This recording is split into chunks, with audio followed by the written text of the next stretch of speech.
Well, good evening. It is a privilege to welcome you to the Zacharias Institute this evening for the third event in our Trending Questions series.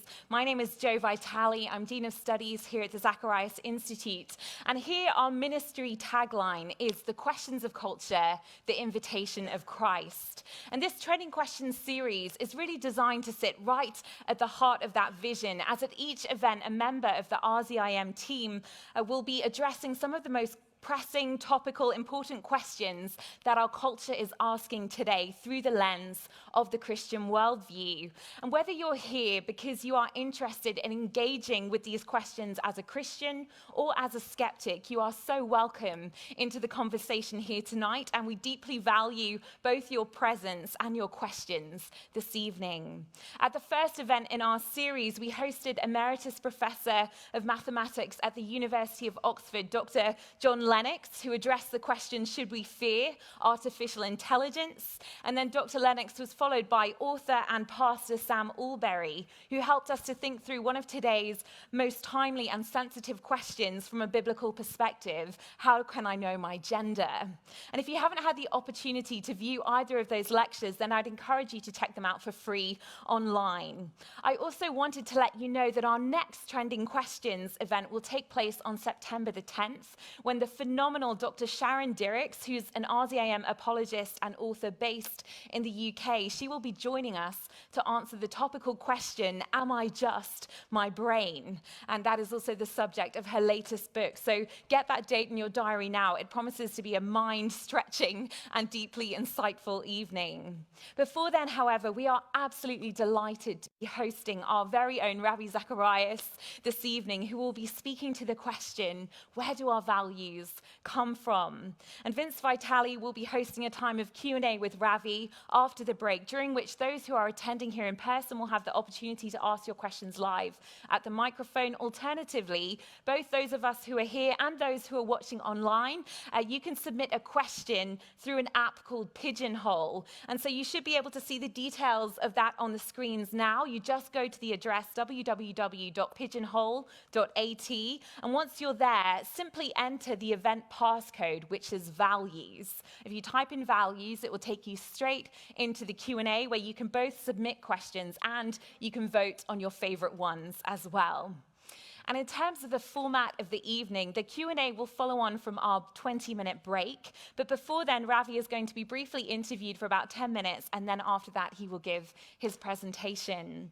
And I realized anew just this week how many people love to listen to Ravi all over the world, when I was actually in Oxford, England, talking with somebody, when another person who I didn't even know interrupted our conversation because they'd overheard me, and they said, "Excuse me, are you the voice?"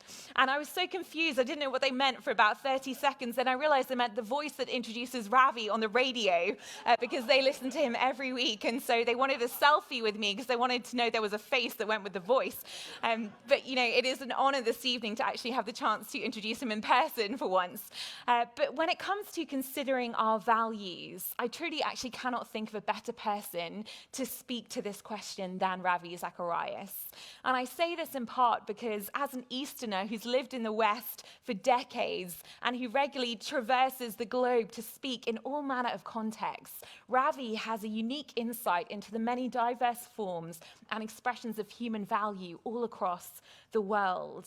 You know, far more importantly, this is not primarily an academic question for Ravi. Rather, he's interested in the question of human values because actually, more than nearly anybody else I know, he's somebody who values humans, and not just the types of people that our society tends to typically value. In the course of his travels, Ravi meets and engages with all sorts of people. But I think it's no coincidence that I have never seen him so alive, so engaged, so comfortable and at home as he was when a group of us visited a project funded by Wellspring International, the humanitarian arm of RZIM, which houses, feeds and cares for destitute elderly who have been abandoned in the streets to beg or to die. I'm watching Ravi take every person there by the hand and look into their eyes and just offer them words of hope and in comfort and encouragement. It became so abundantly clear to me exactly where Ravi's values really do lie and where his heart is. In the words of Ravi himself, love is the strongest apologetic.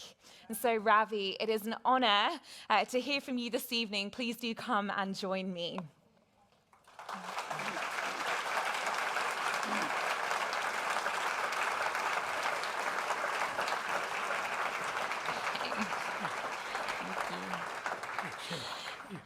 Good evening.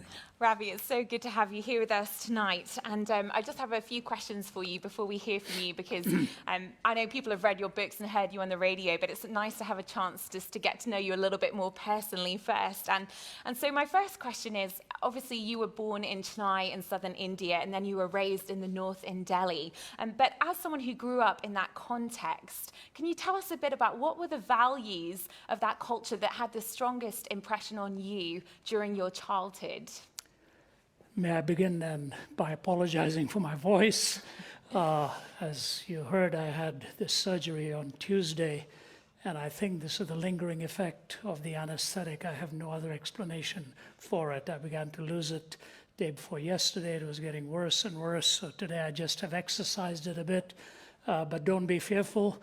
I hope as I'm using it, it'll just get the vocal cords accustomed to speaking again. I'm not in any pain. I'm just don't have the strength of voice that I thought I would have. So thank you for your understanding. Joe, I've got some news for you too.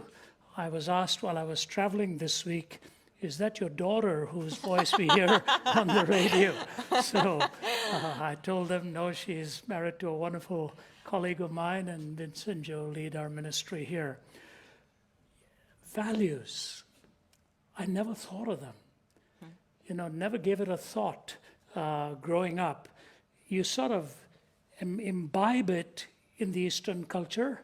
You just grow accustomed to the values that you see your parents talking about, or your parents encouraging you to do, and the same is carried on in the school, the teachers, and the friends. The Indian culture is far from being monolithic. In one sense, it is 80% being Hindu, but then you've got the Muslims, the Buddhists, the Sikhs, the Jains, and the Christians as well. The basic values are allegiance to family, truth-telling, excelling in your school, and basically avoiding hurting anybody else. Not that we abided by that, but that's what you really get into your system of thought. But to think of it as something we studied and learned never crossed my mind till really I became a follower of Jesus Christ. From what I understand, one of your primary values was playing cricket. That is correct. Which I can respect as a Brit as well. And food. And food, yes, which hasn't changed to this day. Ravi is a connoisseur of the best food at Waffle House, by the way, in case you're not sure where to go and what to order off the menu. But Ravi, you've spoken numerous times about how you became a Christian as a teenager, actually on a bed of suicide in a hospital in Delhi. And could you tell us a little bit about what it was at that time in your life that led you to believe that actually life wasn't valuable enough to keep on living? And then what changed for you when you did become a Christian? Well, actually, for many, many years, my wife's in the audience here too, she would tell you that I never wanted to talk about it. In a culture of shame, to fail at that was a disastrous thing. Although a few of my friends succeeded and I had wanted to go, but my reason was not any kind of aberrant psyche or whatever it was. I wasn't doing well in my studies. I wasn't working hard at my studies in distinction to my brothers and sisters and my friends. I really loved the sporting field to the core. You put a cricket bat in my hand or a cricket ball in my hand, and that's all I really wanted to live for. The strange thing is at that time, cricket wasn't a professional sport. There were no such things as professional cricketers.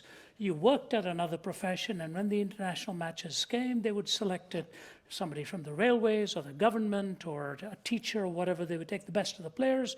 India would play England or New Zealand or Pakistan or the West Indies, Australia. They were the biggest teams at that time. But because I was so focused on playing cricket, I was neglecting my studies. And when my dad looked me in the eye and made the comment, one day you're going to bring such shame to our family. And my dad was a very successful man. I think he was trying to waken me up out of my lethargy. I don't think he intended to be mean, although he was a pretty vicious-tempered man when he lost it. That told me I was persona non grata in the family, that I was not the kind of son he'd really wanted to have. So that took me on the path of suicide, and it is amazing to me that God protected me, but not only protected me, rescued me from the very reason that drove me to that bed. That's the amazing intervention of divine grace and divine providence for my needs. So there I was at the age of 17, and never looked back. From that day till this, I have never even doubted my calling before Jesus Christ, because I know I never sought him, but he pursued me. I never thought of him, but he thought of me. I never thought of salvation, but he knew that's what I needed. So that's what happened on that bed of suicide when I was 17 years old. I think we see the consistency of that lived out in your life. Remember, you commented in that moment saying, Lord, if you come into my life, I will leave no stone unturned in pursuit of truth. And Right. how many decades later that has stayed true? It's true of you. I imagine it was quite a shock then when you moved to Canada early in your 20s and, Right. and the sort of clash of cultural values you experienced then. How would you say the West immediately struck you as different in its values from the East? The West of then is very different to the West of now. Sadly, I think there were some value structures, there were some frameworks within which you could operate in the ethical realm. I was in the hospitality industry. I was 20 years old. My older brother Jeet was 22, and we moved over. He got a job immediately with IBM and worked with them many years till he started his own business, now long retired. But I went into the hospitality industry, but I knew the hunger in my heart. Things had changed by the time I had reached there, and I wondered if this is what I wanted to do business. I'm not sure I was qualified, but that's really what I wanted to do. And so I got a job working nights, about 6 p.m. till 3 a.m. in the morning, and so that I could go to school during the day and pay my way through some theological training. My dad had no idea I was into this. My brother wondered what on earth was going on. I started attending a theological school, just fell in love with the scriptures, fell in love with great theological thoughts and the philosophy of religion and all. That began my path. And then finally, in '68, 2 years after we arrived, I formally let go of that other career and went into theological training in Toronto. And Ravi's life really is an incredible story. If you haven't had the chance to read Walking from East to West, it's a really phenomenal book, which will give you much more detail than we have time for tonight. One last question for you, Ravi. Now, you've been doing this for around 5 decades. You have some incredible grandchildren that you're a grandfather to, and you also lead a team of young evangelists as well, all across the globe. And would you say there are certain things you've come to value in this stage of life now that you hadn't before? Many things. The gift of a voice, you take it for granted. You never know whether you'll have it. And with a back that has had 2 major surgeries and had struggles on the road, I'm just grateful for the strength of God all the way. But if I were to narrow them down to 3 or 4 things, it would be my wife and our children. Yeah. Amen. Because I would never, Margie is here somewhere, I would never have been able to do what I did if I had not somebody who was twice as dedicated as I am, because her calling is of greater sacrifice than mine is. You know, when you're on the road, you're facing the headwinds, whether you like it or not, the adrenaline is being pumped. You're facing the audiences, you're studying, you're preparing, and you're actually getting to see a better part of the world. But Margie was at home raising the kids and never complained. The only time she complained was if I was doing it for reasons other than just going to preach, which I really didn't do much of. I never held a golf club in my hands. I loved tennis, but I had to give that up, and I ended up with a broken back. So if it's just for the whimsical thing, I did a trip, then she'd say, what are you doing this for? You're already been traveling quite a bit. So all of my buddies here, beware when you ask me out to just go and have a good time somewhere. So my wife, and then the sacrifice of my kids. You know, you live in a glass house. When you're in the public eye, you get it. But I made the commitment long before that I knew some of the things that would take place, and I was committed to Christ. And one of the things I learned from Billy Graham was stay focused on Him and let the chips fall where they may. So grateful for the privilege, my family, and for great mentors who have, my professor whom I just buried, I spoke at his funeral, Norman Geisler. Unbelievable that a man of his extraordinary intellectual depth took a liking for me. I don't belong on the same platform with him, but that he poured himself into me personally. This is all of God. And now working with my colleagues, you know, it's a wonderful team to work alongside, a very devoted team. I learn a lot from everybody traveling around. So it's been a blessed life. Thank you. Thank you, Ravi. And you and Margie really are mentors to the rest of us. So thank you for the way that you model family life and marriage. If you'd like the opportunity to ask Ravi more questions tonight, please do remember to sign into pigeonhole.at using that passcode values, and you can submit your questions there. Ladies and gentlemen, Ravi Zacharias. Thank you so much.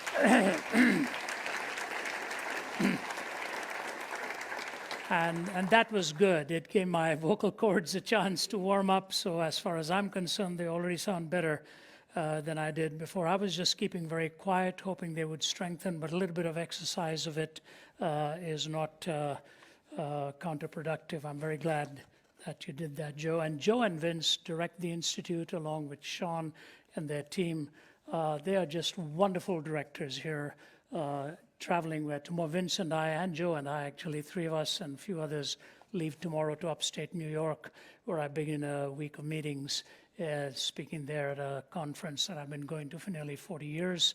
I have nothing left to say, but they still keep inviting me.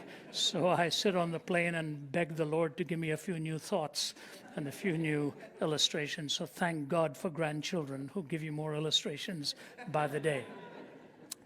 Where do we get our values from? On the way here, my wife was driving me, and I said, I'm not the right person for a subject as profound as this. Vince has a master's in philosophy and his PhD in philosophy and theology. He'd be far more qualified to address this, and so would some of the other teammates. But when they asked me to speak on this, I'm assuming they asked me to speak on it from the view of my perspective, how I see the source of our values and what the idea of values really mean. You know, the fact of the matter is, ladies and gentlemen, that the debate on this issue has been going back for aeons of time. Every culture has wrestled between the difference of what is and what ought. I'm going to read for you two little narratives. The first you may be familiar with, and I don't do it just to be humorous, I do it to prove a point, and the second one is far more serious on a philosophical basis. So pardon me if you're familiar with this, but I have a reason for it. Well, Sam, will you tell me the parable of the Good Samaritan? Yes, sir, I will, sir.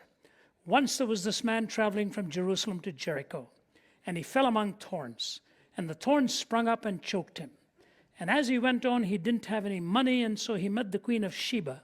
And she gave him 1,000 talents of gold and 1,000 changes of raiment. And he got into a chariot and drove furiously.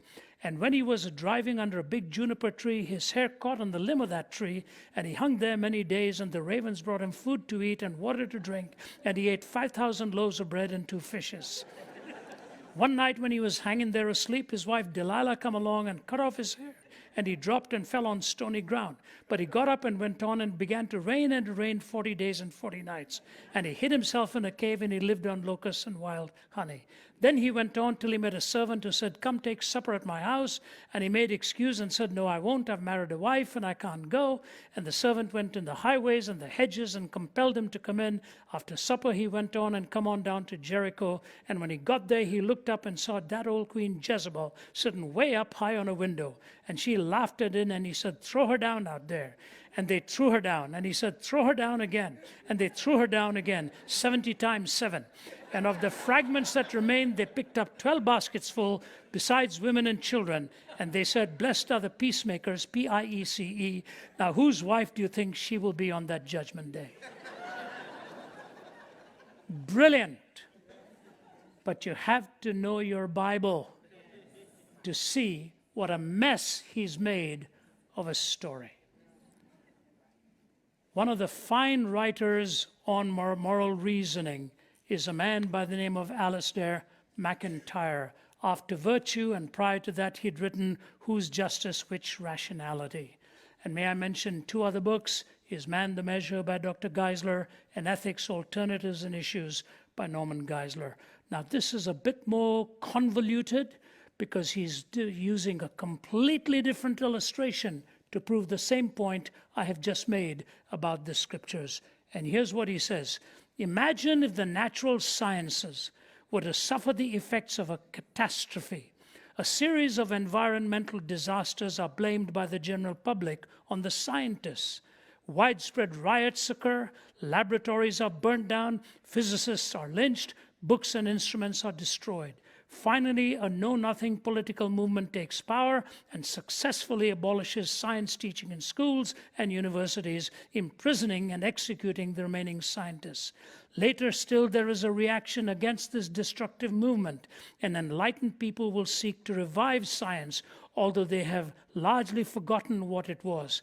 But all that they possess are fragments, a knowledge of experiments detached from any knowledge of the theoretical context which gave them significance. Parts of theories unrelated to each other, bits and pieces of theory which they possess or to experiment. Instruments whose use has been forgotten, half chapters from books, single pages from articles, not always fully legible because torn and charred.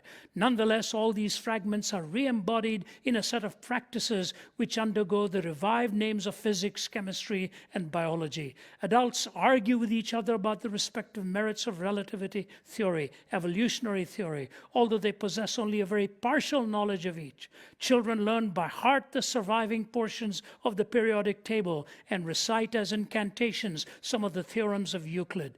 Nobody or almost nobody realizes that what they are doing is not natural science in any proper sense at all, for everything that they do and say conforms to certain canons of consistency and coherence, and those contexts which would be needed to make sense of what they are doing, and of what they are doing have been lost, perhaps irretrievably. What is the point of my constructing this imaginary world inhabited by the fictitious pseudoscientists and real, genuine philosophy? The hypothesis which I wish to advance is that in the actual world which we inhabit, the language of morality is in the same state of grave disorder as the language of natural science. In the imaginary world which I described, what we possess, if this view is true, are fragments of a conceptual scheme, parts which now lack those contexts from which their significance derived. We possess, indeed, a notion of morality. We continue to use many of the key expressions, but we have very largely, if not entirely, lost our comprehension, both theoretical and practical, of morality. This is how MacIntyre begins his work on the struggle for virtue. And his history is a sweeping expose of going all the way back to Aristotle and coming down to more recent times of nihilism a la Nietzsche, or the emptiness and meaninglessness of existentialist philosophers. I think it's a very powerful illustration that he has given to us of the fragmentary state in which we find our ethical world. Let me give you an illustration that may be a bit provocative, but I think it makes the point. Imagine today when you see and talk to medical doctors debating the issue of abortion, where some may hold the view, and some are advocating the view, that this can even be done a little after the child is born. So even a medical practitioner can enter into that terrain of saying, we have a right to do this, don't we? Now, I know that's a thorny illustration, but why do I give that? Just this week, a story broke of the one man who remained silent from the smuggling out of Adolf Eichmann in the 60s from Argentina back to Jerusalem. We all know some of the names, Peter Malkin and the others from the Mossad who were involved in that cloak and dagger operation, got into Argentina, spotted where he lived, and through binoculars and all, somehow tracked him down. And the whole scheme is written in the book, The House on Garibaldi Street. It's a brilliant narrative. But what that narrative tells you is when they finally got him, one key person had a syringe in his hand in the car, jabbed it into Eichmann's arm, and rendered him almost unconscious, but not completely unconscious.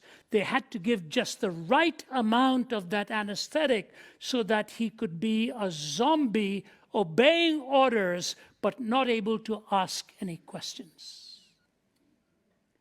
They rendered him in that halfway house of being totally unconscious to making complete sense. They put on him a uniform of a pilot for El Al and took him in on a stretcher and loaded him on the plane in order to bring him back for trial in Jerusalem.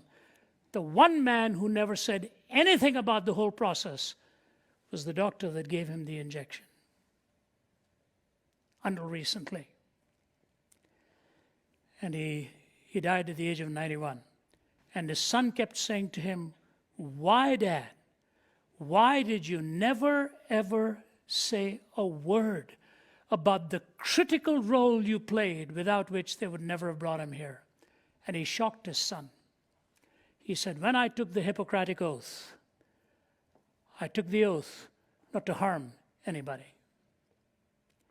And as I was called upon to play this role, what was struggling in my mind was, am I doing well as a doctor to render this man semi-conscious? Or is it outweighing in my heart the death of millions of my fellow countrymen at the behest and order of this man?" Just think of how ethics has changed, how values have changed. Here is a man thinking of an oath he had made as a medical practitioner. Today, when we talk about life and death issues, those oaths have nothing to do anymore with the decisions we make, either in politics or in medicine, or for that matter, in many other professions of our kind. If you look at the old oaths that engineers took, when they were given an engineering license, my father-in-law was a chemical engineer, he showed me the oath that he had to take. Every oath had a moral framework given to it that they would do what was honorable. And so, ladies and gentlemen, what I'm going to do now is do 2 or 3 things because of the limitation of time. The first thing I'm going to do is talk to you about some middle ground that the Christians have with the humanistic worldview. And by the way, humanism is not monolithic. There is at least 6 or 7 types of humanistic systems that you can think of, from Marx and Feuerbach on the one side to Ayn Rand on the other, and you can go right down to situation ethics. And all of these, we think humanism is monolithic. It is not. The egocentric humanism of Ayn Rand is very different to the ethics of and the humanism of Marx and the Mao-Lenin doctrine and so on. But there are 1 or 2 things most of humanity has come to terms with as legitimate categories which are actually worth interacting on and discussing.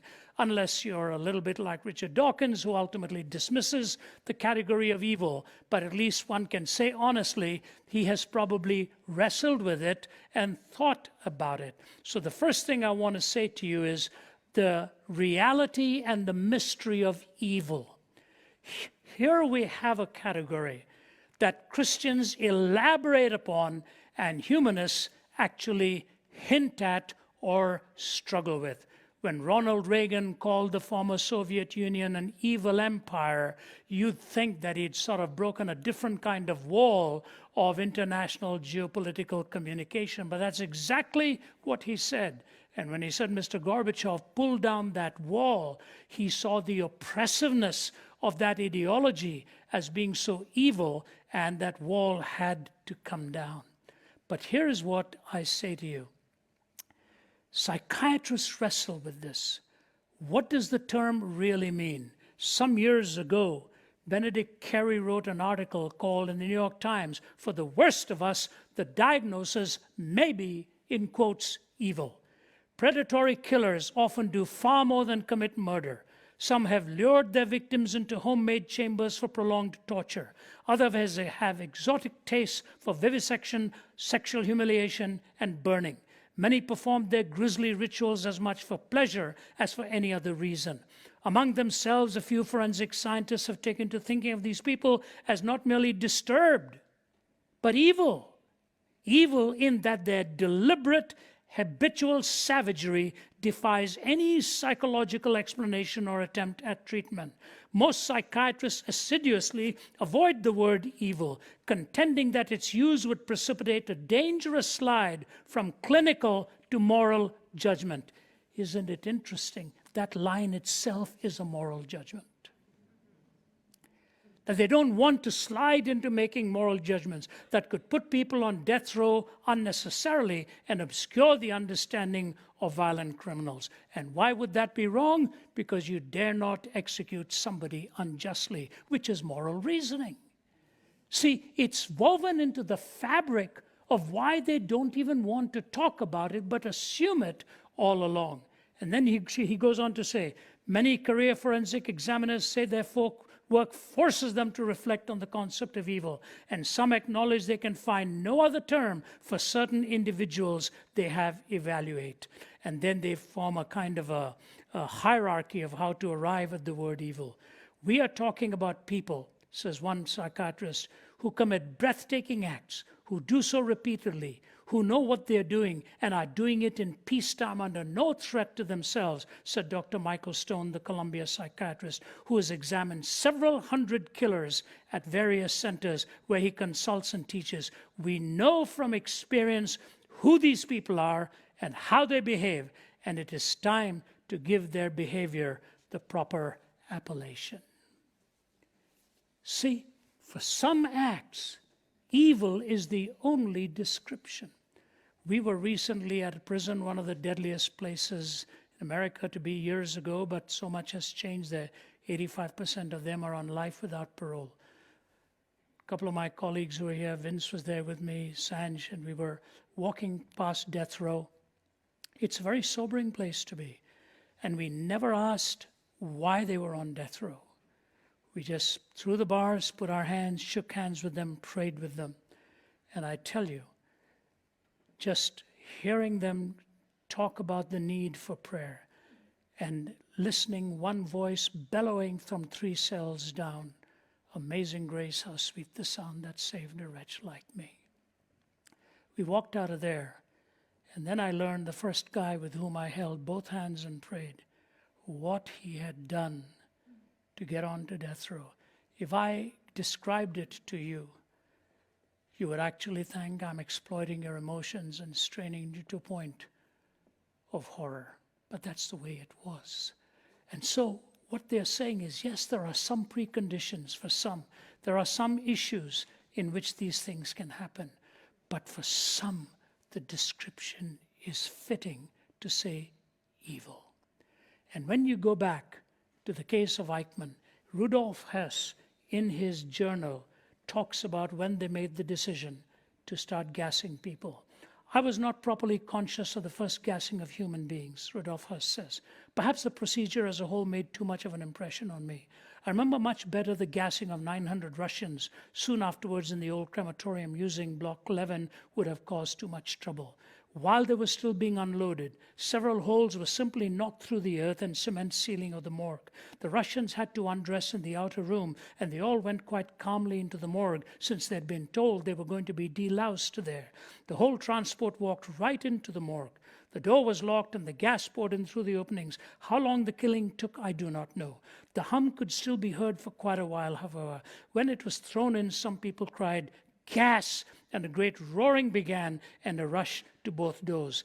They withstood the pressure, however. After several hours, the room was opened and aired out. Then I saw the gassed corpses en masse for the first time. But I must be frank, this gassing had a calming effect on me, since the mass extermination of the Jews was about to begin, and neither Eichmann nor myself knew what method of killing might be used on the expected masses. Now we had discovered the gas and the procedure as well. Educated people. I've been to that very room. You see, there is no other description, but this is where the Christian begins to depart from merely the appellation evil. The Christian moves into the first very narrative when Cain was told, "If you do what is right, will you not be accepted? But if you do not do what is right, sin is crouching at the door." May as well say evil. Sin is crouching at the door. It desires to have you. Sin is a choice that you make. Evil becomes the result that then overtakes and overwhelms you. The mere seeking of the destruction of somebody else goes beyond just sin. It becomes actually evil. And when you think of what happened in Rwanda with the hundreds of thousands, and one of the world leaders who flew in by plane and told them to keep the engines running because he wasn't going to stay long. He walked in there, saw the horror, and walked out of there saying, "I didn't know this was what was happening." The Canadian general heading up the NATO forces said this, "You didn't know? I've spent my life in NATO. I know NATO planes were overhead and knew. I'm haunted by dreams by the eyes of thousands and thousands of Africans, disembodied, staring out of the African darkness. You can't just walk away from something like that saying you did what you could. You can't just Pontius Pilate 800,000 people." But here it is, what David Hume said in his dialogues concerning natural religion. My colleague Os Guinness points all of this out. Man is the greatest enemy of man. Jean-Jacques Rousseau in Emile, "Seek the author of evil no longer, it is yourself." Voltaire, after the Lisbon earthquake, writing to a Protestant pastor, "I pity Portuguese people like you, but men still do more harm to each other on their little molehill than nature does to them. Our wars massacre more men than are swallowed up by earthquakes." You see, you can't just keep it at an abstract notion of evil. It has to come down to the human heart. So the logical connection for the Christian, we get our values from the nature of what evil really is. It is engineered by the will and the whim of man. Can you really talk about evil? That's the question I have, without assuming an absolute moral framework. And can you really talk about education without first looking inside the human heart? Do you hear what I raised as a question? Can you really talk about evil without assuming an absolute moral framework? And can you talk of education without first looking inside the human heart? So for us, from my worldview as a Christian, I look at the preponderance and the reality of evil, and I say that while the world is now agreeing that evil is a category, the Christian has a way of pointing why evil actually comes about. That's where humanists will never go. They don't like to take the logical outworking of a category and place it with human responsibility and the nature of what humanity is all about. So from my point of view, as Norman Geisler used to say humorously, the problem wasn't the apple on the tree, it was the pear on the ground. It's really not as just one little thing after another and taking the fruit of the tree. That is a simplistic way of explaining it away. The second thing on which we agree with humanists is the ultimate hunger for love. The ultimate hunger for love. And as I say to you, while evil is on one side on which we agree and struggle that it is real, on the other side is the hunger and reality of love. You know, it's fascinating. I come from a culture where in my generation, you never ever heard your parents tell each other, I love you. It was too blunt a statement to make. My brother-in-law, Sundar, who came to know the Lord very close to my time and went into ministry, his father died when he was 85, and he called his wife to his bedside. My sister and brother-in-law told me this. As he was dying, this Orthodox Hindu Brahmin man made his turn to Jesus Christ on that deathbed during Canadian Thanksgiving. It's a remarkable story. And then he looked at his wife and said, in all the years I've been married to you, which is over 50, I have never called you my sweetheart. I want to call you that now. It was incredible how love found its anchor. In 2005, during the Super Bowl, one of the women Marines said she was on a rooftop when a grenade hit and she lost her arm. She gave her interview during the Super Bowl intermission, and as she was lying in the ambulance being taken, she kept sobbing. They said, are you hurting really bad? She said, no. I've lost my wedding ring in that. My wedding ring is with the hand that has been lost. And one of the guys in a cloak and dagger operation managed to get back to the rooftop, find that hand, and brought it back. And she was flashing that ring across the television waves to show somebody that that was what she was weeping for, not just a lost arm. When you hear stories of the splendor of love, you understand it is the longing of the human heart. And so even humanists will talk about love as the supreme ethic and evil as the worst kind of description. But they do not have the framework in which to actually give the answers. So, with time running out, how does the Bible deal with this? I want to give you 3 sets of postulates here. Number 1, the Bible gives us the created description of Imago Dei, the image of God. Our values come right from the beginning with the intrinsic worth that God gives to you and me. So the first thing I say to you is intrinsic worth and reflective splendor. The book of Genesis gives us intrinsic worth and reflective splendor. Number 2, in the image of God, he created them male and female. Diversity in form, unity in worship. Diversity in form, unity in worship. Number 3, the sovereignty of the Creator and the stewardship to us over creation. God is sovereign over us. We are stewards over creation. Intrinsic worth, reflective splendor. Diversity in form, unity in worship. Sovereignty of the Creator, stewardship over creation. 4, theonomy of life, autonomy of the individual. God's law is the umbrella under which we live. The individual choice and privilege is given to you and me to either receive that law and live by its impact, or reject the law and live by the consequences. We are given the freedom to choose. We are not given the freedom to sever the entailments. We're given the freedom to choose.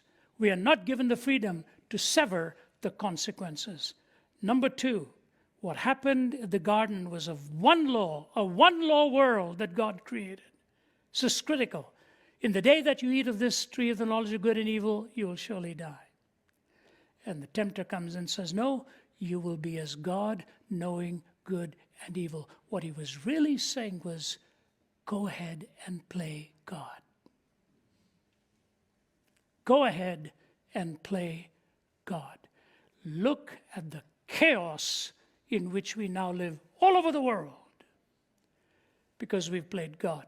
There's no more a theonomous framework. I'm not talking about a theocratic framework. A theocratic framework would be the state enforcing a religion which will never succeed and was not even designed by God in that way. And wherever theocracies have been, the church has suffered huge loss because people began to rebel and reject an enforced belief system. So what happened when we defied God was a rejection of his sovereignty and the inheritance of death. But something fascinating emerges. Man is now hiding, not God. We talk so much theologically of the hiddenness of God, but the reality is the hidingness of man.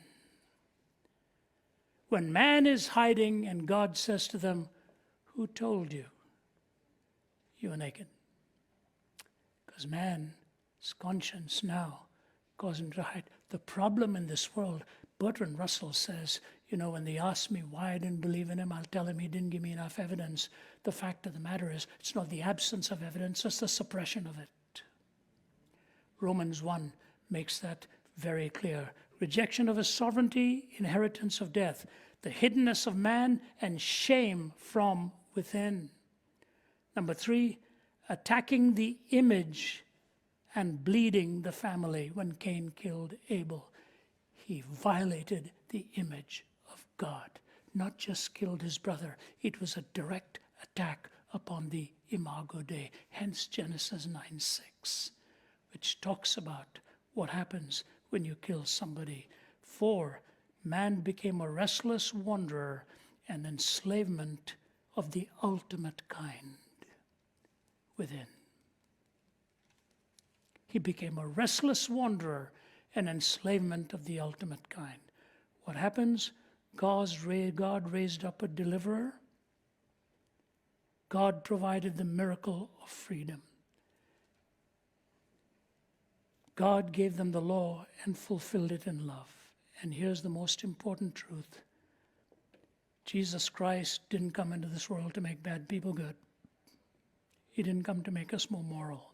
Yes, Calvin has a point in the third use of the law, where we to be civil with each other. But that's not the ultimate use of the law. You see, the law is like a mirror. It tells you your face is dirty, but you don't go and rub your face against the mirror to clean it. You have to go to the faucet. The key peg of the 10 Commandments is this peg. I am the Lord your God that brought you out of the land of Egypt.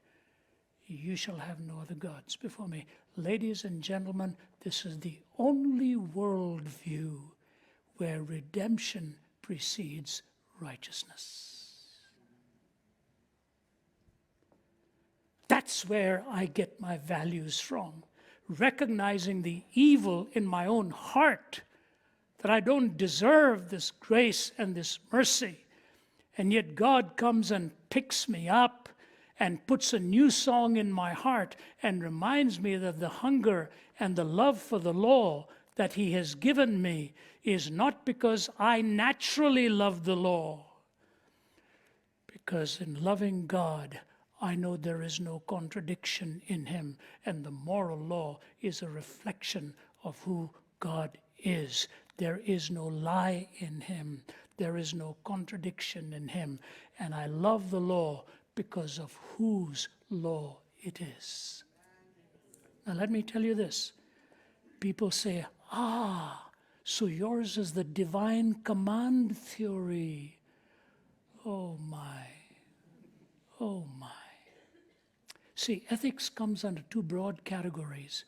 The deontological ones, where things are good in themselves, or the teleological ones, that which is given for a purpose. That which are good in themselves, and that which is given for a purpose. And so utilitarianism moves into the teleological side of purpose. God brings the two together. It is essentially good and rightly observed is for the greater purpose. What is the greater purpose? Communion with the living God. So we are created by God for a purpose. That's the telos. We are given the law of God to define what the oughtness is. But we know full well we cannot reach that oughtness, and only God, through his grace and forgiveness and putting his Holy Spirit within us, gives us that hunger and thirst after righteousness. I want to close for you with two little illustrations that I think, if you ask me or myself, it's so beautiful these two illustrations can really be put together. I just put them together today. My research assistant was wonderfully helpful in the second part of it. I don't know if you're here, Danielle, but I thank God for you. Apollo 8, December 24, 1968. Anders, Lovell, and Frank Borman go around the dark side of the moon, December 24, 1968. What do they do which nobody was aware of? They read for us from Genesis chapter 1, verses 1 through 10. So from the dark side, from the other side of the moon, here come these words. In the beginning, God created the heavens and the earth. July 24th, 1969, where Collins, Aldrin, and Armstrong are setting their feet on the terrain of the moon. Listen to what Aldrin said. Houston, this is Eagle. This is the LM pilot speaking. I would like to request a few minutes of silence.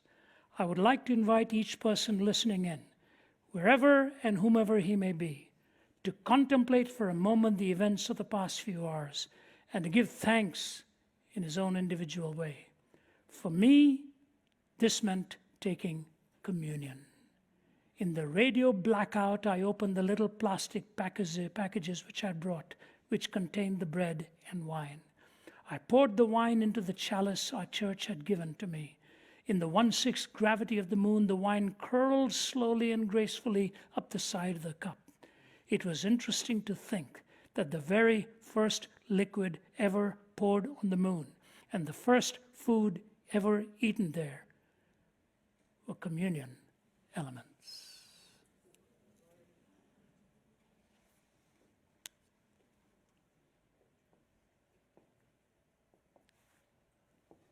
Think about it. They go thousands of miles away looking at the speck back home. What do they call for? Silence, so that they could commune with the Creator who made the heavens and the earth. Apollo 8, in the beginning. Apollo 11, for this purpose of communion. Where do we get our values from? For God who made us for a purpose so that we might have fellowship with him. No other world tells a story like this. If you fragment it, it becomes a mockery. You put it together and you find out he has made us for himself, and our hearts are restless until they find their rest in him. We get our values, most importantly, from the most valuable entity in existence who has created us and poured that value and significance into your life and mine. That's how we find out why we are here and how we finally get to have that communion. Every other view talks about is, doesn't know how to get us to ought. It is all an abstraction. Here it is personal. What a beautiful story the gospel is. God bless you.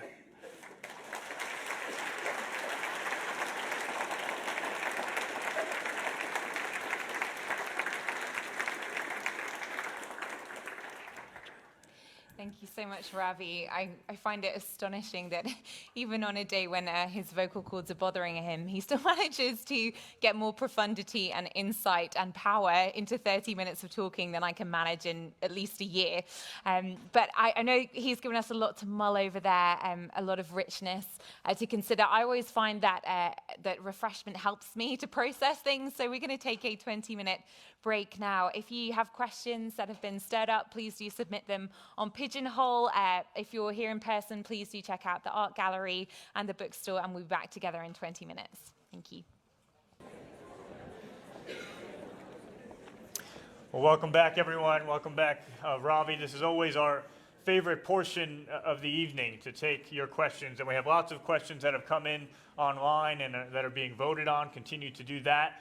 And we would love to take questions for Ravi here in person as well. So if you have a question, please go to the media booth just back here. And it seems like a line is starting to form there. And Ravi always particularly loves responding to questions live where he can see the person eye to eye. So please go, that's great, and form a line for your questions. If you've ever had the social fantasy of inviting people to ask questions and then turning to Ravi Zacharias to provide the answers, I'm getting to live that social fantasy right now. And as we're forming a line here, we'll start off with the top vote-getting question online. So people voting from all around the world, and this is the top question at the moment, Ravi. It says, even if moral values are indeed objective and knowable, people still disagree. How do we know which values should apply to everyone and be enforced by law? Is it just don't hurt anyone else? The last part is impossible. It's impossible to have a moral framework and not offend somebody, but that's a great question in a pluralistic society. And this is what I think, as a nation, we have to come to terms with. And that is this: what formed the roots of this nation? Okay, so let me talk proximately first, and then we can expand on that. If you look at roots, trunk, and branches, what forms the roots? What forms the trunk? What forms the branches? The roots are the source of our values, what we are anchored in. So when you go back even to the Declaration of Independence, and it talks about the truths being self-evident, that we're all created equal, endowed by our Creator with unalienable rights, do you know no other worldview would have done that? Muslims would never have said that. Pantheists would never have said that, to pursue happiness and liberty coming from some of the other frameworks. And the idea of all created equal within the karmic system, we are not equal. We are born at different levels, at a different stratified society. But a naturalist would not have said that. A naturalist would not have said endowed by our Creator. We are obviously talking about a transcendent source. In his book, Russell Kirk, The Roots of American Order, he gives 3 cities to which America is indebted: Rome, Athens, and Jerusalem. Rome gave to us our legal categories, Athens gave to us our philosophical categories, and Jerusalem gave to us our moral categories. And Russell Kirk reminds us that the legal and the philosophical will go into disarray if we lose the moral. And that's the one which we have actually forgotten what we owe as a debt to Jerusalem. So we have to start by knowing our roots have to hold. And the moment we allow pluralism, which is a legitimate pursuit in any culture, by the way. This was not my home culture. I came to this country from a completely different culture. But one of the reasons that drew me here was the roots, the value system. I wanted to take the very values that had been enshrined here. The trunk is the political process, and the branches are how it works out in culture. Why are the branches in disarray and the trunk so shattered? Because we've forgotten the roots. See, if pluralism is taken to mean relativism, then absolutes are gone, and all values are equally false or equally true. They actually have nothing to hold. It is the roots that give us that which has to be enduring. So when we talk about a sturdy, steady growing tree as a cultural form, we have to remember what our roots are. And the roots were framed, the framing could only have been done. Now, I'm not saying this was a Christian country. That's not what I'm saying. Because people start debating that ad nauseum, and I'm not interested in that debate. What I am saying is that what I'm debating is no other worldview, other than the Judeo-Christian worldview, would have made a statement such as that. Check it out. It is impossible for any other worldview. Now, what is happening is we have gone away from being endowed by our Creator to debunking the Creator and mocking the Creator, and we actually think we can still give people rights. Rights are based on what is right. Rights are based on what is right. It is right to give people rights. It is right to give minority the rights they would not otherwise have. But all of these are based upon a Judeo-Christian valuation of every human being having got that, getting that possibility. I was speaking in Washington last week, and I was sitting next to a senator. I won't name this state which he represented, but as we were sitting and talking, he said, I was raised in a home that I've never met my father till this very day. He said, I've never seen my dad. I was raised by a single mom. And he said, we were in government housing. We didn't even have a home. Today, this man is a senator in the United States. Last night, my wife and I went out to see how I would do out of the home for the first time in 72 hours. And so we went, and Cracker Barrel was celebrating 50 years. So I go wherever they're celebrating, okay? So we had some wonderful Southern fried chicken and stuff. And my wife, Margie, is standing next to me. My sister-in-law, Barbara, was there. And we were walking out. And these two ladies sitting on the rocking chair, they go like this. And they pointed. She came up to me and she said, are you Ravi Zacharias? I said, yes. She started screaming. People were probably wondering what on earth I was doing to her. We were just chatting. And then she looked at Margie. She said, you're Mrs. Zacharias? I said, yeah. She said, I'm a bus driver. I'm a bus driver. I go past your office every day. I never dreamed that I would be meeting you someday. She said, I wish I knew you were in there. I'd have bought your dinner for you. There's a senator. Here's a bus driver. What makes this country so unique that you have an opportunity to make a living, to succeed and find happiness in your heart? And it is the duty of the government to make sure the least amongst us are taken care of, protected. All of that I understand, but that comes from the roots. The roots are our values, vertical and horizontal. So yes, we will disagree, because even if we have objective values, but our culture will never survive if we uproot what it is that built this. Pluralism is good. If pluralism means relativism, we're in trouble. Wonderful. I do appreciate your pluralism about food, though. Thank you very much. Me too. We have a live question. Go ahead. And Yes, sir. Tell us your name as well, please. My name is Douglas De Rosa. It's a pleasure to be here tonight. And I'm originally from Brazil. I've been here in this country for 18 years. Wow. My question is, how can us Christians can show the amazing love of Jesus Christ to the world, and at the same time showing that the world is wrong on some of their values? And the second part again, please, sir. And how can we show to the world, Right, the love even of through Jesus. the love of Jesus Christ, Okay. that the world is wrong sometimes? Okay. It's a very practical question and a very real question from the skeptic. Unfortunately, we don't always do well. You know, when you travel around and you're a little bit of a public person and things don't go the way you wanted them to go when you're standing in line, or buying an airline ticket, or suddenly being told you're going to have to sit here for 5 more hours. Last week from Washington to Halifax took us 27 hours to get there because we were sitting in airport after airport after airport. And the temptation then is to get upset with the person who's giving you this news as if they had something to do with it. Not.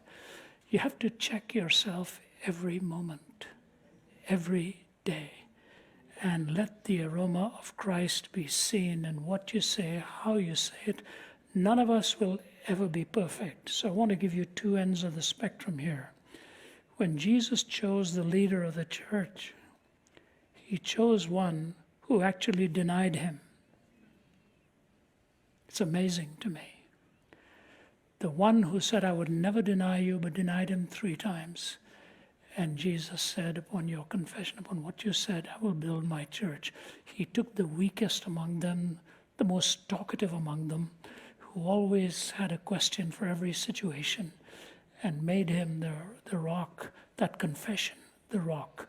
Thou art the Christ, the Son of the living God. So in spite of our frailties, God sees something good that he can do in us and through us. That's been there across history. One of the greatest early apologists was Augustine. Augustine was a sensually driven man. He lived with constant lusting, and yet God made him that early apologist, and so much is now dependent on so much he wrote in the early days of Christendom. But it is our responsibility to start with your inner life. So my question to you each morning would be, have you had your time with the Lord today? That would be the question you have to ask yourself. Because when you start the day with him, the eyes see the world through contact with him. When you don't start the day with him, you will end up actually making a mess of a lot of things, and you'll start seeing him through the eyes of the world. So you discipline your own inner life. Secondly, it has to spread to your family. How you honor the members of your family, how you treat them. And then, even to those who hate you and persecute you, return in kind. Always love and pray for those who might stand against you. It may be your co-worker who makes fun of your belief. That's okay. But the day will come when you're off the map for him, that person will say, Mr. DeRosa, who worked next to me, was the finest man whom I ever met in all of the years that I worked. Be a shining light in a dark world. I'll close with this. When I was in California a couple of weeks ago, a couple came up to me and they said, we live in a very dark world, my husband and I. We work in the industry of video games. My husband and I work here they were in Santa Barbara somewhere, work in the video game industry. She said, it's a very dark place, and the tears were running down her face. She said, what you spoke today, I needed to hear. And I said, if God has put you in a dark place, the light should shine brighter, and make sure you're always in the place God wants you to be. Honor your calling and be a bright light. Don't lose hope. Years will go by and you will find out how much the salt and light you really were. You'll find that to be better than you think. Okay? God bless. Hey,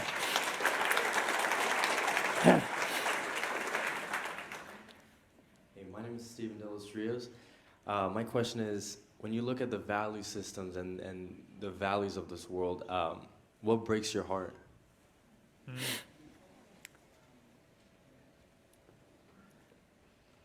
A lot of things.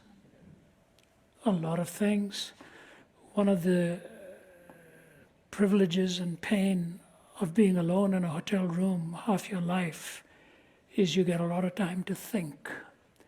And sometimes when I think of what I've just seen that day walking past people and what they have been doing, our whole ministry called Wellspring International started when Michael and I were in Bombay, I believe it was, Bombay or Calcutta. We were walking many years ago, and I had heard, Bombay, I'd heard that there were women there in cages being marketed as prostitutes. It was Bombay, now called Mumbai. And I said, that's not true. He said, yes, it is true. I've seen it. I said, I've lived in India. I've never seen anything like that. Ravi Maharaj, the author of the book, The Death of a Guru, he and I are good friends. He said, Ravi, next time you're in Bombay, go and see it. I said, name the street. He gave me the name of the street. So next time we arrived in Bombay, Michael and I were together. I said, Michael, do you mind if I ask this taxi driver to take us to that street? We won't get off. And what he said was frighteningly true. They were not cages, but they were bars that they were standing behind. And for about 200 rupees, which would be $4 to $5, the workers would come and buy them for a little bit of the pleasure. Most of them were imported from somewhere else in the country. And I saw that, and I couldn't hold back the tears. She's somebody's daughter. She's somebody's mother. So when I see the marketing of flesh like that, and that's when the Wellspring International was started, that's one area that really troubles me, that people could plunder a life such as that. But the second thing that really bothers me very much is what we are doing with our children. Not only in their mother's womb, which, by the way, is the most dangerous place to live in America today, but what we are doing in their education, taking away any moral sense. What are we going to do with these kids when they grow up? So the victimization of people in their bodies and the victimization of children today are two of the things that really, really bother me and break my heart. Now, the passion of our heart is to present the gospel, so that goes across all age brackets. I speak in villages that are illiterate. I speak in high-tech companies. I speak in political leadership. The message is the same. The vessel in which I bring it, and as a team we bring it, will change. Sometimes we as a team will sit down after, when we went to Angola prison, you sit down in silence. You look at each other and say, what have we just been through? So I just say to you, there's a lot to break your heart, like our Lord who looked at the city and wept. And that's what he said to Jonas. Jonah, you're weeping over a plant that died overnight. Must I not care about these cities as well? But one last thing I would say, which may be at the root of it all, I mourn what the church has done to itself. In our desperate effort to be relevant, we may have compromised a lot of truth. We exalt communication and brilliance and all the other things we have access to. Where is the truth of the gospel in all of this? And if we lose the gospel, as Os Guinness would say, if relevance becomes irrelevant, if truth has become irrelevant. So I think we have to bear in mind that the book of the law has not been lost out there, it's been lost in the house of the Lord.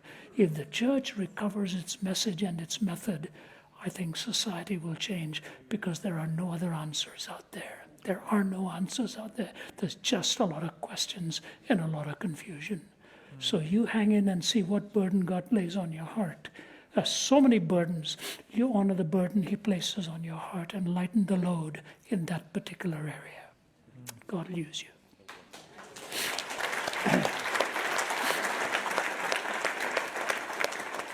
Hi, Ravi. My name is Luke Bell.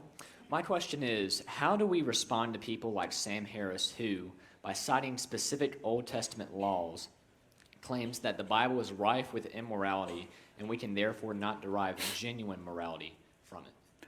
Well, he's not the only one, of course. Sam Harris, who Dawkins said answered the question of where we find our morality. When I read Harris's book, I said, what on earth is Dawkins talking about? There are no answers. He just talks about our well-being, and the question is why? Why should I seek my well-being? Why cannot I just seek my... He's playing God in telling us what well-being is. Now, with all due respect, these are bright minds, these are sharp minds, and are we allowed to talk, Ruth, about the program that's coming out on the 21st? Yeah, on the 21st, because we were cautioned not to. I've just finished an interview with Ben Shapiro, and that'll be played on the 21st. And Ben and I talked about his friendship with Sam Harris. I won't describe what exactly Ben said, but Ben, of course, is very much a conservative person as far as our morals are concerned. Here's what I say. Anybody can take a fragment of any material and make it seem idiotic if they know how to do it well. I can take any worldview and make it look totally idiotic if I chose to. The Bible is a progressive revelation from a covenant relationship to a particular people, to moving beyond to the death on the cross and the gospel going out to the Gentiles.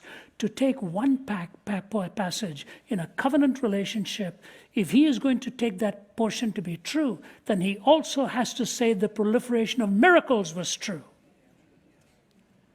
You can't selectively say this destructive command is true, but the miracles are not true. They all come in the context of the abundance of God's intervention. And when you have a plurality of miracles intervening in your life, and you're cautioned not to violate all that evidence, then when the judgment comes, you can't say, this is unfair.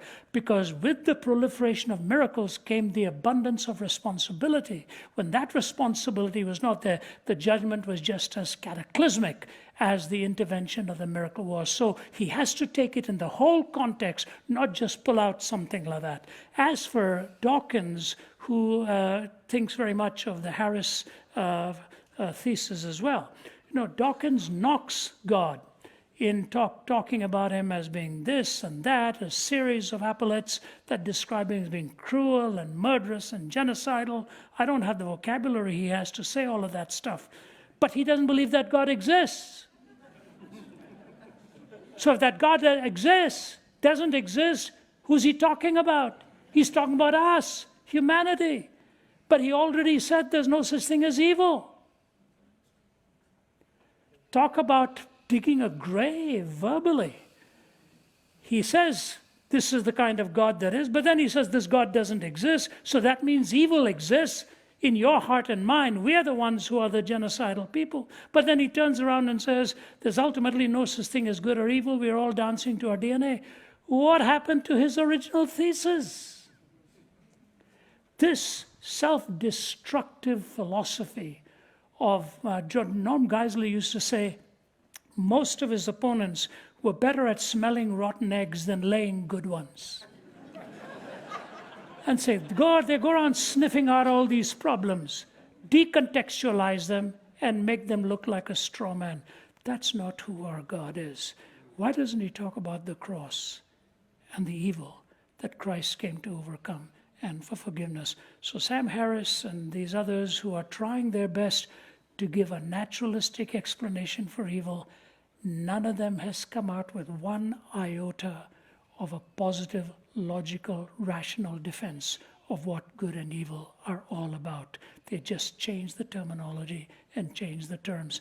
The best known atheists, Richard Rorty, and even a person like Russell admitted, you can't really talk about these categories and go of good and evil without an ontic referent of a vertical transcendent point of reference. It all becomes self-reflecting language, and I don't believe that's what good and evil really are.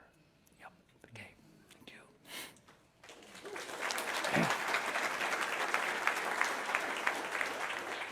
you. Ravi, we have time for one final question, but let me say, if you haven't had your question answered here in person, there's a number of the team in the room, and just off here to the left of the stage, we'll gather at the end of the event, and we'll stay as long as anyone else wants to stay and ask questions. And if you're watching online as well, I'd encourage you to go to RZIM Connect. You can Google RZIM Connect. That will take you there, but we think it's actually better than Google for your faith questions. That is our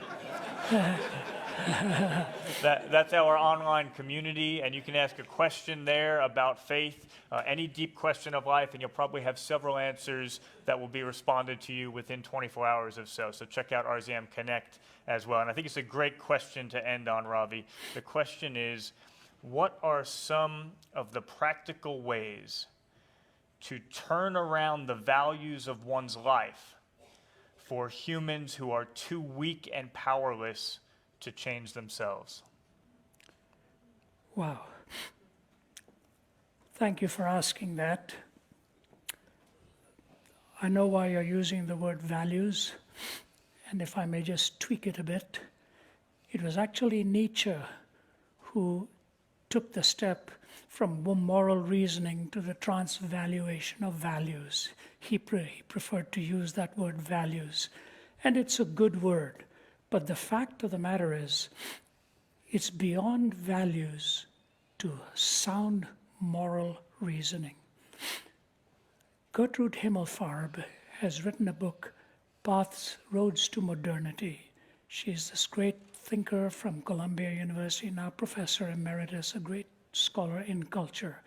In her book, Roads to Modernity, she has an amazing chapter, so surprising, that I've had so many people write to me even before I bought it and said, get this, get this. She has a chapter dedicated to the impact of John Wesley and George Whitefield on the United States. And here's what she says. The difference between the United States and the United Kingdom on one side and Europe on the other side is for the Europeans, rationalism was supreme. Reasoning, the ability to reason. And so you get all of these isms, from empiricism to rationalism to postmodernism to existentialism. All of these isms were birthed in Europe. The great philosophers of Europe, particularly in more middle times from Germany and France, prior to that the Italian philosophers and so on. But for them reason was supreme. It was the pinnacle of how to answer questions. For America and England, it was not so. It was moral reasoning.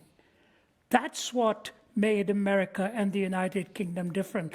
And Himmelfarb's point is the impact of Wesley and Whitefield was huge in the evangelical message that came to this country. And what was the message? The new birth. That was the message. Wesley repeatedly preached that message, that you must be born again. That took on pejorative terms for these sophisticates who don't like what it actually means. But what it actually means is, in the flesh, in the way you and I are, we simply not only don't have the ability, oftentimes we lack the will to be right. We have more the will to power and the will to autonomy. So it's not just so much that we don't have the power to do this, we give up even having the desire to do this. If you go to a Buddhist doctrine, they tell you all suffering will end if you cease to desire. Of course, stones don't desire anything. The human being has a will, a volition, and Jesus said you must hunger and thirst after righteousness. And how does this come about? This comes about with the new life that God puts in you, the new birth. But when Pilgrim talks about coming to the celestial, to the hill called Calvary, that burden falls off. The burden of sin rolls off, and the first angel says to him, "Son, thy sins be forgiven thee." The angel of dawn. Then you've got the angel of noonday that puts the mark on the forehead and a robe. New life is now going to be demonstrated. You are now a marked person for the kingdom. And the angel of dusk gives a scroll, and that scroll to give him directions to the eternal city. How brilliant is that? From a tinker who talked about the three realities once you come to Calvary. Sin falls off. You have a new mark and a new garb given to you, and you're given the directions of how to get to the celestial city. So the only way your life and mine can change is if it starts with that bag falling off our shoulders. Son, thy sins be forgiven thee. We may not all be as bad, but we're all as badly off. And those of you listening, I just say to you, even though you and I may not be eyeball to eyeball, I want to say to you, your problem and my problem is not out there. We're not running from anything out there. We're running from what's in here, the sinfulness of the human heart. Take that heart and put it into the hands of the only one who knows what to do with it. And then he fills you with the power of the Holy Spirit to give you the strength. New hungers, new strength, and a new destination. You are now heading towards that celestial city. So I just leave this thing with you. Whatever else I know or don't know, I have spent a lot of years studying the plurality of religious worldviews. I've spent a lot of my time reading the sacred texts of other worldviews. None has the story of the gospel and what the woman at the well found and what the prodigal son actually found. And so I wish I could have it. I normally keep it in my pocket. You know, I keep wearing the same jacket all the time. Then when I change it, I find I don't have what I thought I had. Okay, and but I have a little bit of that on my night table. In Angola prison, we're meeting people who are on death row. Okay, and as we hear this voice ringing out, "Amazing grace, how sweet the sound that saved a wretch like me. I once was lost, but now I'm found, was blind, but now I see." So I walk over and I see this big booming voice of this man. And I stand in front of him and watch him finish the song. And I look at his bed. It's covered with crosses. It's what he does all day. He makes crosses. And as I looked at the guard standing there, wiping the tears away, he gave me 2 of those crosses. And then he said, "I've also done a painting. I want you to have it." And he gave me that painting sitting upstairs in my office. I don't know what he did. I'd imagine it's pretty bad. That saved a wretch like me. I once was lost, but now I'm found. Was blind, but now I see.